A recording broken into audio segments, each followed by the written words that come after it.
Hello friends, good morning. என்னடா காலையிலே கிளம்பிட்டேன்னு பார்க்குறீங்களா? ஆமாங்க, இன்றைக்கி வந்து என் தங்கச்சி வீட்டுக்கு தான் கிளம்பிட்டேன். ஏன்னு பார்த்தீங்கன்னா, என் தங்கச்சி வீட்டில் வந்து அவங்க ஹஸ்பண்டும் பசங்க 2 பேரும் ஐயப்பன் கோயிலுக்கு மாலை போட்டிருக்காங்க. ஸோ இன்றைக்கி வந்து கட்ட போகிறாங்க. ஸோ அதுக்காக தான் நான் கிளம்பிட்டேன். காலையிலே வீட்டுக்கு வந்து ரெடி அங்கே நேராக கோயிலுக்கு போயிடலான்னு சொல்லிட்டா. ஸோ இது பாப்பாவை கூப்பிட்ட பாப்பா வந்து நாளைக்கு சாட்டர்டேமா பொங்கல் செலிப்ரேஷன் இருக்குது ஸ்கூலில், நான் வந்து ரிகர்சல் பண்ணணும், நீ மட்டும் போயிட்டு வந்துருமான்னு சொல்லிட்டா.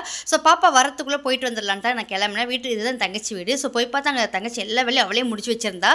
ஸோ சீக்கிரமாக போய் கொஞ்சம் ஹெல்ப் பண்ணலான்னு பார்த்தா அவள் எல்லா வேலையும் அவளே முடிச்சுட்டு சமையல் முதல் கொண்டு எல்லாமே முடிச்சிட்டா.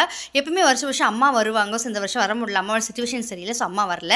ஸோ சமையல் வழியாக கொஞ்சம் ஹெல்ப் பண்ணலான்னு பார்த்தா அவள் எல்லாமே முடிச்சு வச்சிருந்தா. சாப்பாடு, சாம்பார், பொரியல், வடை, பாயாசம், ரசம், அப்பளம்ன்ற மாதிரி நிறைய எல்லாமே அவளே செஞ்சுட்டா. ஸோ எனக்கு எந்த வேலையுமே வைக்கல. ஸோ போனோன்னு சூடாக ஒரு கிளாஸ் காஃபி போட்டு கொடுத்தா. குடிச்சிட்டு கொஞ்சம் அப்படியே வெயிட் பண்ணிட்டு இருந்தால் பார்த்தா டைம் ஆகிட்டே இருக்குது. ஸோ நான் என்ன நினச்சேன், ஸோ பாப்பா போய் கூட்டிகிட்டு வந்துடலான்ட்டு நான் வந்து பாப்பா கூப்பிட வந்துட்டு. ஸோ வந்து பாப்பா கூட்டிகிட்டு திரும்ப நான் கோயிலுக்கு போகணும். ஸோ இந்த வீடியோ உங்களுக்கு பிடிச்சிருந்தா லைக் பண்ணுங்கள், ஷேர் பண்ணுங்கள், மறக்காமல் சப்ஸ்கிரைப் பண்ணி பாருங்கள். தேங்க்ஸ் ஃபார் வாட்சிங்.